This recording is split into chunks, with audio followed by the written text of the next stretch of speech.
1.5% of the county's total assessable property value. The ratio is estimated to be 2.1% for fiscal year 21.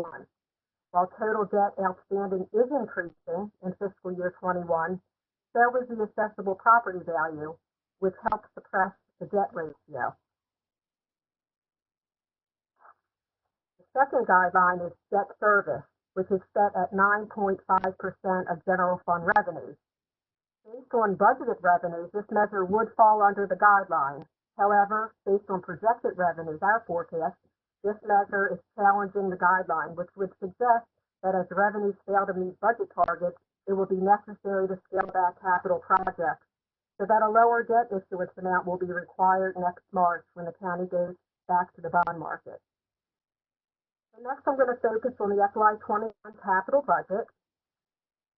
It totals approximately $218 million and consists of $98 million for consolidated public improvement projects and $120 million for Metropolitan District Fund projects. These are the sewer and water projects that the council does not appropriate. So now focusing on just the consolidated public improvement projects. Fiscal year 21 is the second year of the biennial capital budget cycle. So to give you perspective, in FY20, the CPI budget was $475 million compared to $98 million for FY21. So as you can see in the pie chart, that buildings are receiving the majority of the funding, about 36%, followed by schools projects, which received about 18%, and waterway improvement projects, 13%. The hearing on the capital budget is on May 6th, and the schools capital budget is on May 13th, so we will have details on all these capital projects during those hearings.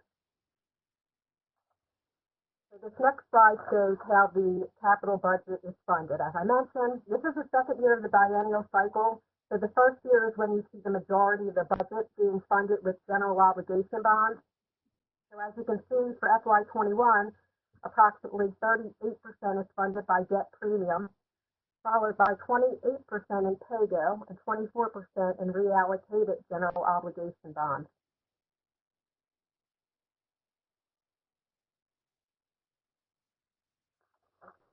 This slide reflects the upcoming borrowing ordinance to be placed on the November 2020 referendum, which seeks authorization to issue debt to fund the FY 2022 capital budget.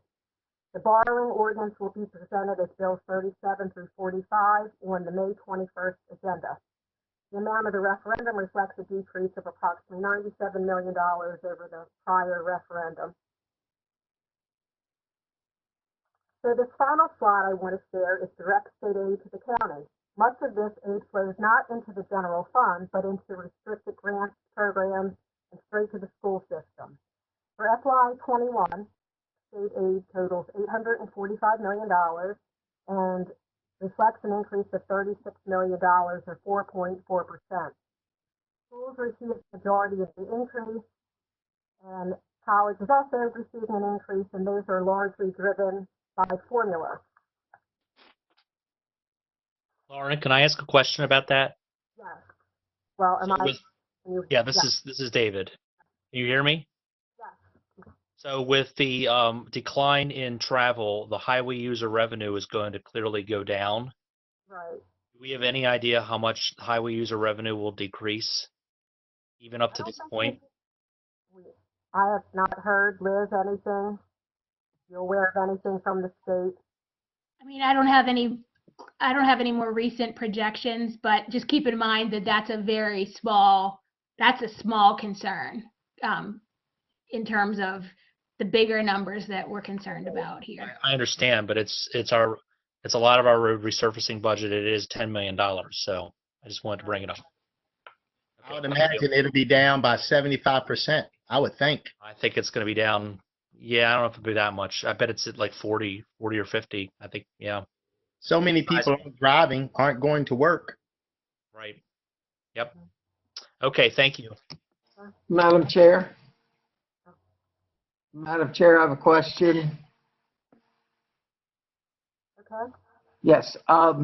Lauren, with the state money for the schools, Is that with or without the Kerwin legislation? Because it has not been signed. That is with. With. So, And that is true. It has not been signed yet. I know he had 30 days from when he was handed the bill.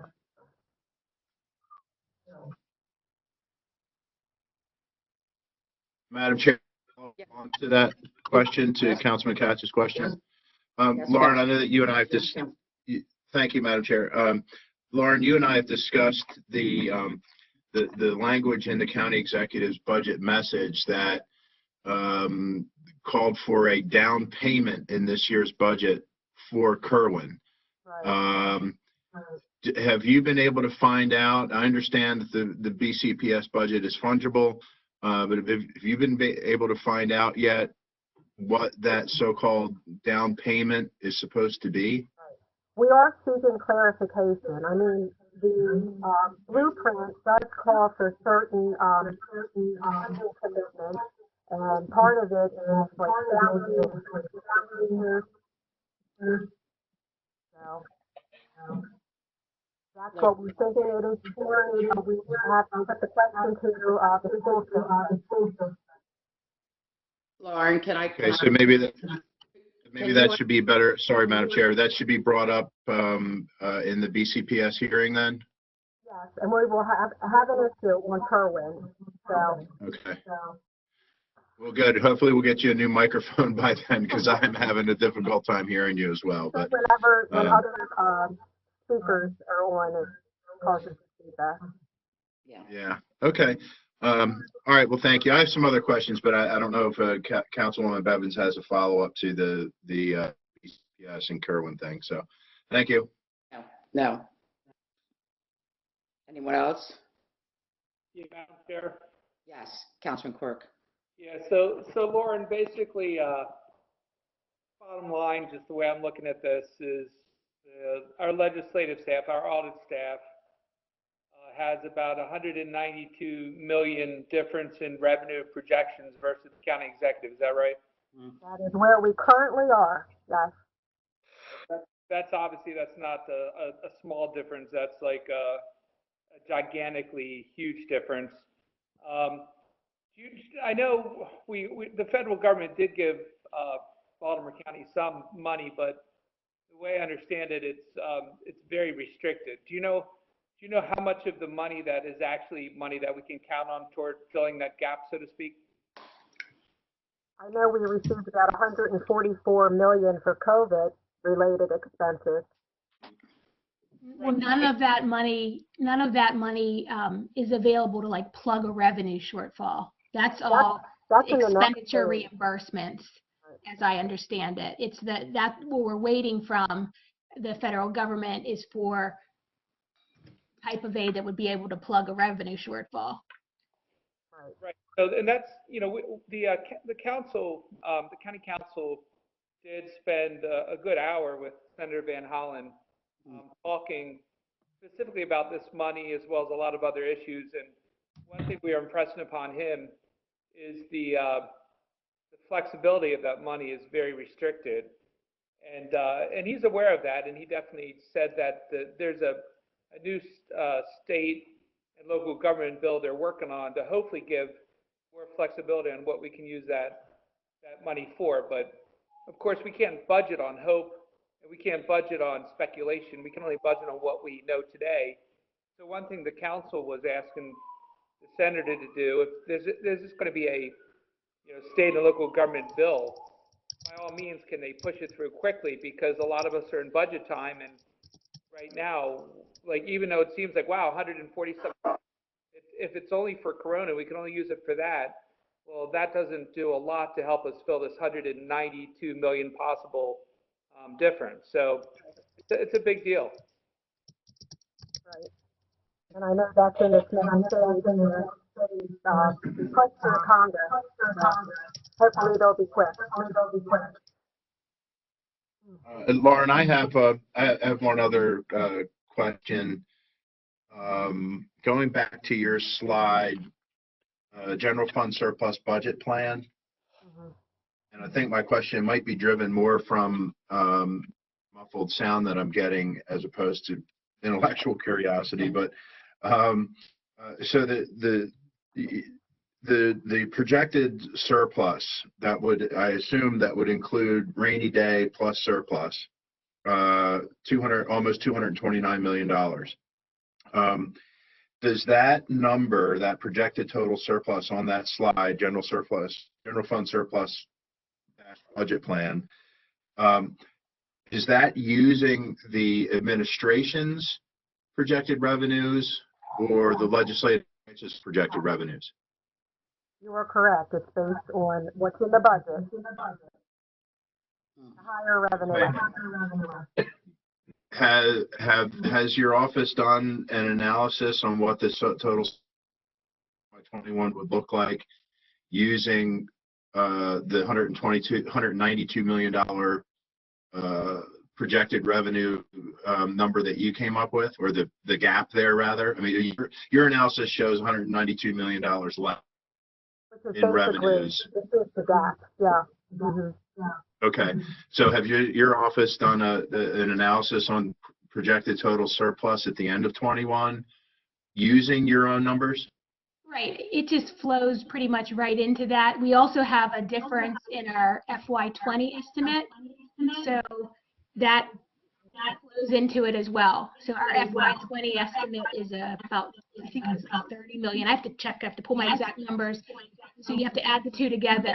And really we see it as being down to almost zero, closer to zero towards the end of the year if we proceed with the budget plan. Okay. Presuming that there's no cost cutting going on, which is a big presumption. Obviously, there's probably plans in the work to cut costs, just like the hiring freeze and so forth. But if we're assuming that the budget's getting spent, this is where we would find ourselves, which would be, a couple $100 million lower. Liz, Thank you. I understand. I haven't been around. I don't think any of us have been around a budget that's presented to us where the legislative revenue projection is so much different than what the administration's budget is. And I understand the county auditors, the legislative branch may have had a little bit more time to adjust for for COVID related expenses and what this is doing to our economy. So. And Liz and Lauren, I would say that if Ed Blades is on the call, I don't know if he is, but if he has any of his own projections, I would certainly like to hear what his estimates are compared to the legislative. And also, if Ed Blades is on the call, better understand his view of how restricted Ed money is. And what we can use that toward, especially when we're looking at this gap. Ed, are you on the line, Ed?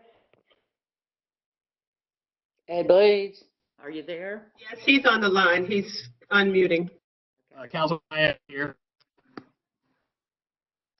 Can you hear me? Yes. Tom Quirk, you had a question for Can you hear me? Yeah, Ed, my question is very specifically. Can you hear me? Yeah, we can hear you. Can you hear us? Shoot. Got your mind. Hold on, I think I got it.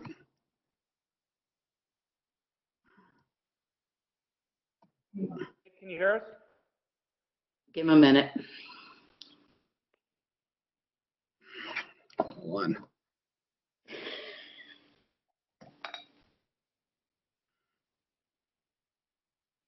Completely lost sound. He's unmuted, but he can't hear us. There we go. I think I got it now.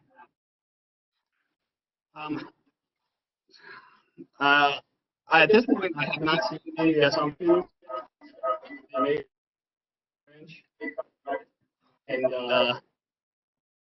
get a lot of echo here. Anyone who's not speaking could mute their computer.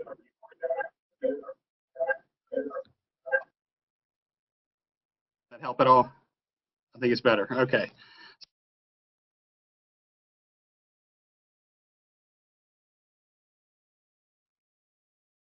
Ed, we can't. Now you're muted, Ed. Lordy.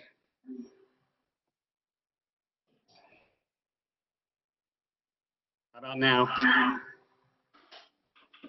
We can hear you. Okay. So I guess the quick and easy answer is we have not seen the legislative branch's estimates. I don't know what assumptions have gone into those estimates. And so we really do need to sit down and go through them and discuss our different assumptions at this point. Hey, Ed, can you tell us more about this federal money, the money we accessed at the Fed window? How restricted is it, and how much of that money can we use to close this gap? I'm going to turn you over to Kevin Reed, who is the chair of our state and federal spending. Hi, how are we? So yes, Ed said I'm the chair of the COVID Federal and State Funding Committee. What we're planning to do, that money can be used for reasonable and justified costs that they define over a period of time. Again, as Liz mentioned, it's not to fill holes in revenue at this time. It's strictly for COVID-related extra costs that have hit your budget and other things that you are doing to assist the community. So we are kind of exploring what can be transferred over at this point, and we will be able to brief you on that in due time. We are working on a strategy for those funds, and I want to note we have received the $144 million, and we will be coming to council with a supplemental appropriation in the next week or so to allow us to access those funds.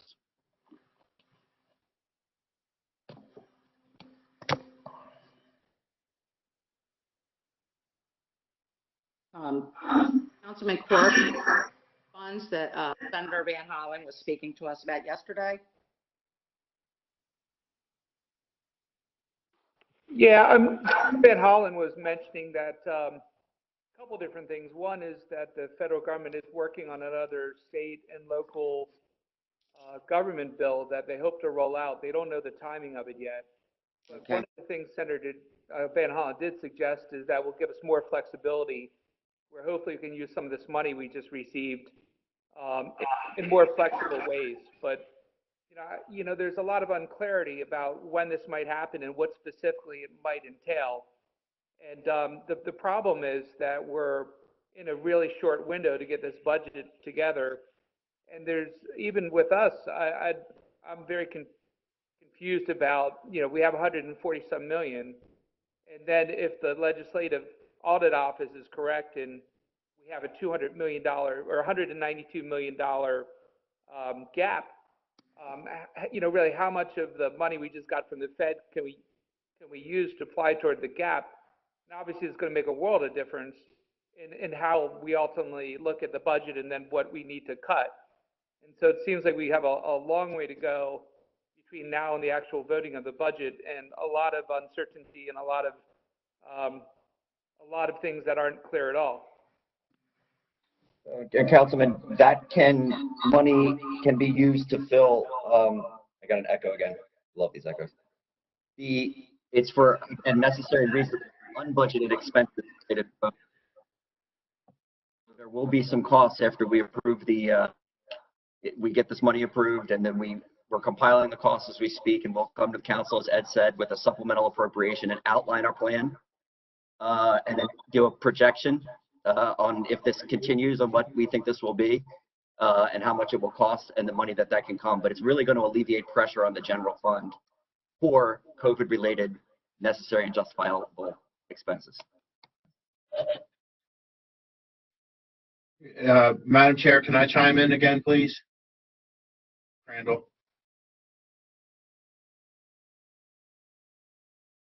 Either she's muted, or can Lauren and Liz hear me? I'm unmuted. You can't hear me? No. You can. I've set my system up to automatically mute you, Kathy, whenever you try to speak. So this is what that works. I'm going to mute you. So I'd like to ask our auditors, as long as everyone can hear me, what is driving their assumptions that are leading to this $192 million difference in what the administration projects and what we project. So I guess can you get into more specificity on that and where are we looking where such a substantial difference is coming from? Sure, I can speak to that. We have everybody can use their microphone so I cannot be an echo. That would be great. Can you hear me? Yes, perfect. I can hear you loud and clear. Wonderful. So we get our, I'm still hearing an echo. Who's not muted? I'll mute, but I. Okay, that's better. We get our quarterly forecasts from Sage, our economic consultant, on personal income growth. And for the second quarter of this calendar year, it's a very negative projection. It's over negative 11% growth, which is going down instead of growing. And that actually doesn't take into account the fact that stimulus checks are not taxable. So even with the stimulus checks in the numbers, because they count towards personal income, that's not something that the county's going to be able to get withholdings, income tax withholdings on, because that's not taxed.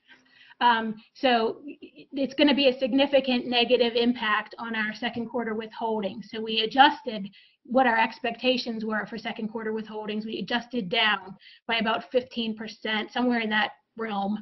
And then we still build in our normal, the extra that we were expecting to get from the income tax rate change.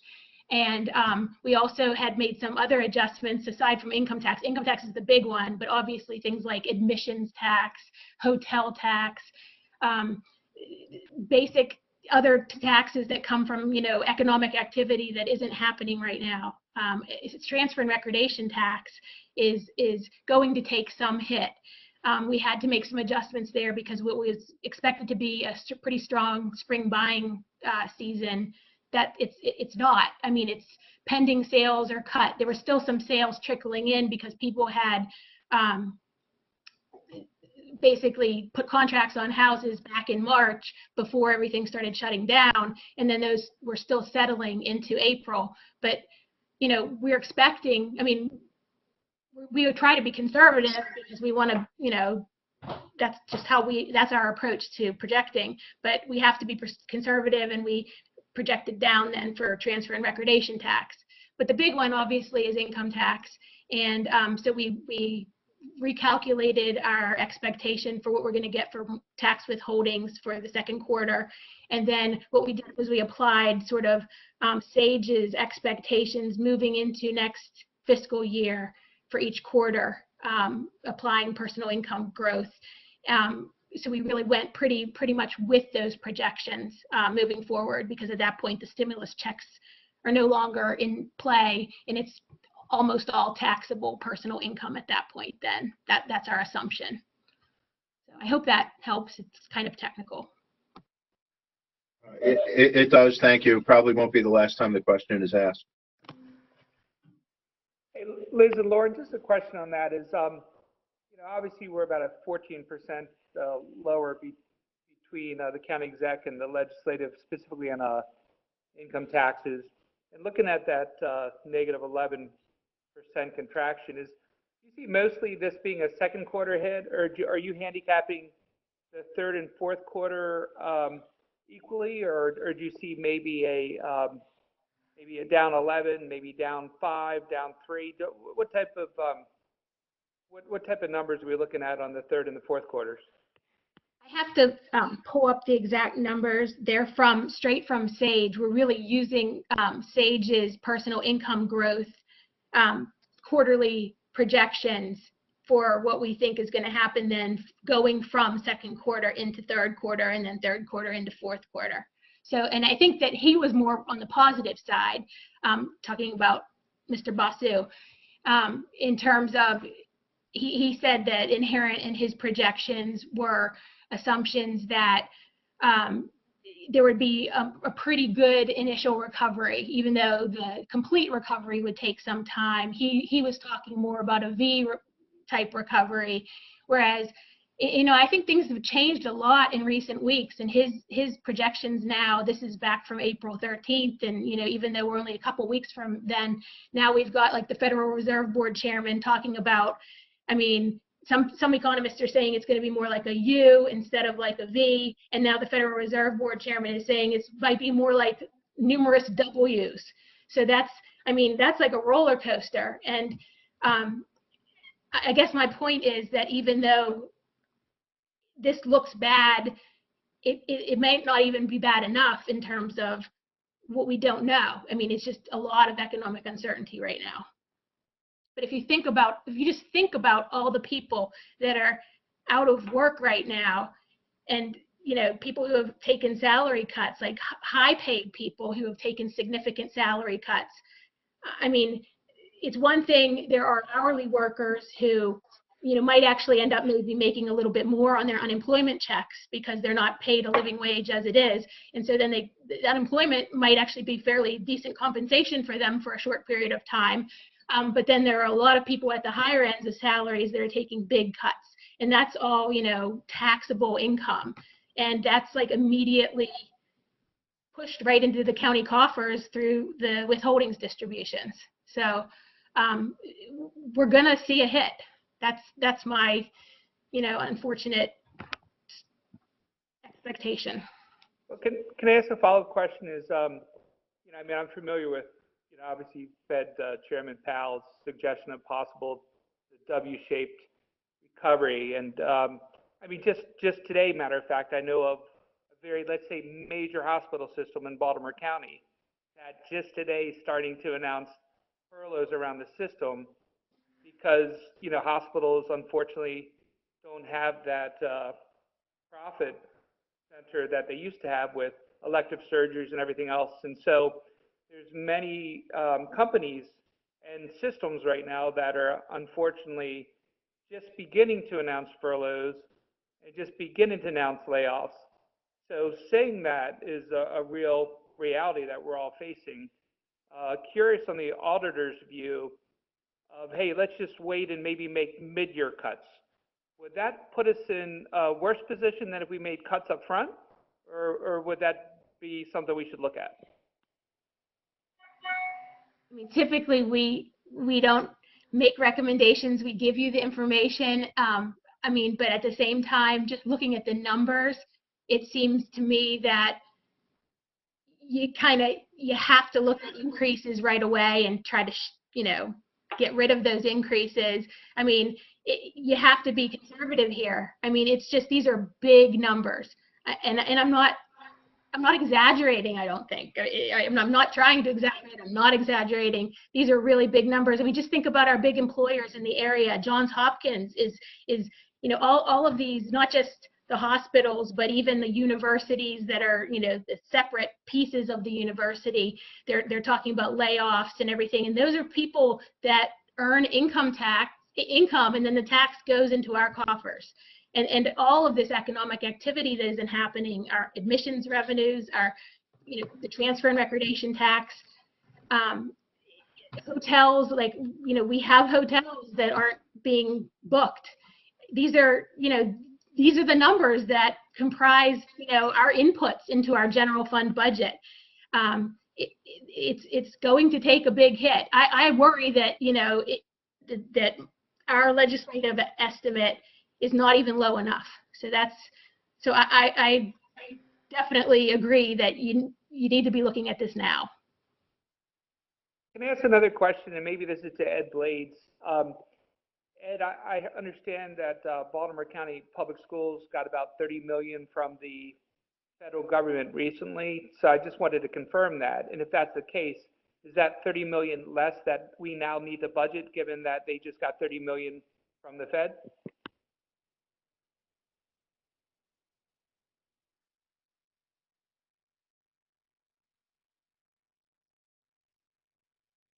Can you hear me?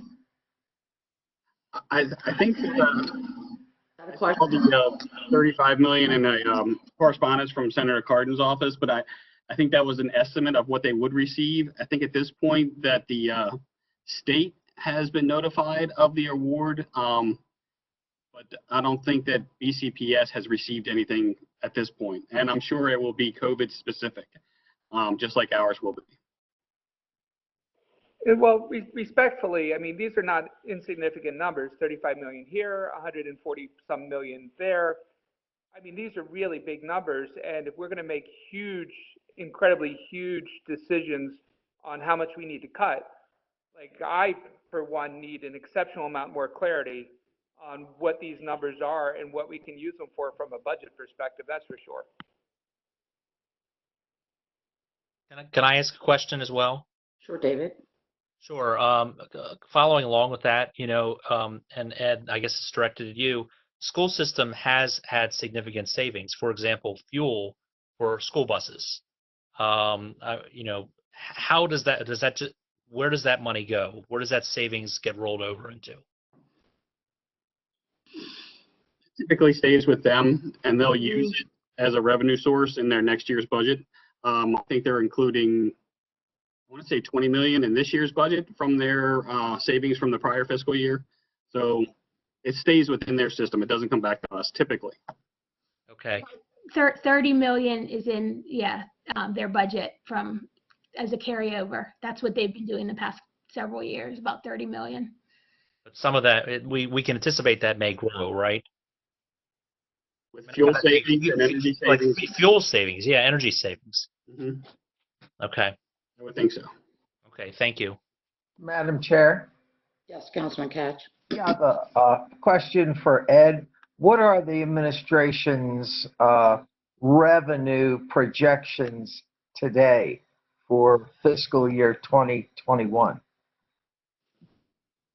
We are still analyzing and tweaking those numbers. So I think the ideal thing would be for us to meet with Liz and Lauren to review comparisons and assumptions. Okay, so you're working on it right now. Okay. Yes. So the proposed budget, the revenues, one could conclude that the revenues are going to be much lower when they're recalculated. I would say highly likely. Thank you. I would. Highly likely? I couldn't hear what you said, Ed. It's yes, I think it will be lower. He did say highly likely. Okay, thank you. Would we have a similar year-end savings as the school system because of the way that we've changed our general operating procedures? When we submitted the budget, we were forecasting having roughly a $3.5 million surplus. But I think what we're going to end up with slightly more as far as the budget, since a lot of the like the essential pay and the other COVID-related supplemental appropriations we did recently with the general fund, we'll end up sliding that over to the federal funding for reimbursement. So we should come in with a higher unexpended balance at the end of this year, but it's too soon right now to tell you what that number is. I mean, it doesn't sound like it's going to make a dent in the, what, 190 million difference that we're talking about. No, not in that comparison. Thank you. I would like to make a comment going back to Councilman Mark's comments about energy savings. I'm about to prepare a letter for my office, and I don't know if anyone wants to sign one, and I'll wait to see what the superintendent has to say. But I visited 5 schools within 2 miles of my home within the last couple of days, and lights are on in every school, and the HVAC systems are running. And one of the custodians at one of the schools, I was actually leaving the building, and he's only in there for a couple hours a day. And he told me they do run all day, but the temperature gets dropped at 7 o'clock. That is ridiculous that nobody is in our schools and they are running current like that. It's just ridiculous. And I get the outside lights on, but to have the inside lights on. So I think that that's a conversation that we should have with the superintendent. That's all I got. Madam Chair, if I could, I have a question for Ed Blades. I've always seen this issue with what I call the change, all the leftovers, all the surplus money that the school has, they keep it. And I'm just wondering, when do we shortchange them when we make their budget? Do we take into account that they are holding on to $30 million? Because it seems to me that whenever we pay for something, whatever the change is, we never get it. So I'm just, do we reconcile that at the end? Or do they have, and I hate to use this word, I guess this fund sitting over there of money that they can use for other things? Included in their budget. They do not have this other fund. That fund, that excess those funds are used to reduce what we have to contribute as general funds. So it is used to help offset our contribution. Okay, thank you. Mr. Blades, I guess I'll wait until the BCPS hearing when well, I was going to say when they come in, when they join us online. It's just I'm having a tough time reconciling in my own mind that $32 million over MOE last year, they're carrying over $30 million from last year, and now the current budget proposal is $20 million over MOE. So we're meeting MOE, but we're exceeding it in the last 2 fiscal years if this budget moves ahead as we said, but they're still carrying over 30 from the 32 million that we gave them extra last year. So that's just a follow on from Councilman Jones's point, right. Is that, you know, when do we get off the hamster wheel here? That's a good point, and that's a good conversation. Well, I think we're all ready to have that conversation.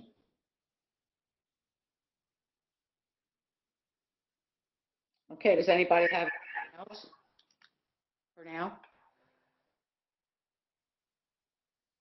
Okay, Lauren and Liz, thank you so much for prepping us and thanking your staff in advance for all the work they're about to do. I do have one question. I don't know who wants to answer this.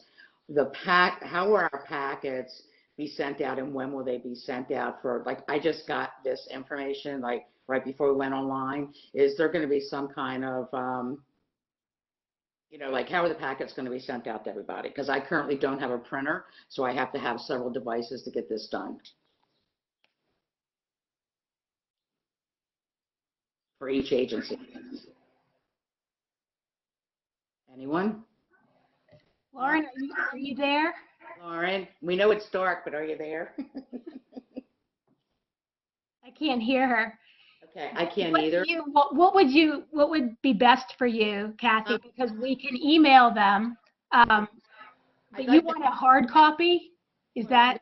It all depends. As long as I have 2 devices, you can email them to them, but I'd like to have more than a few minutes to, you know what I'm saying? Like, how early can they be sent out before we're actually meeting virtually with the agencies?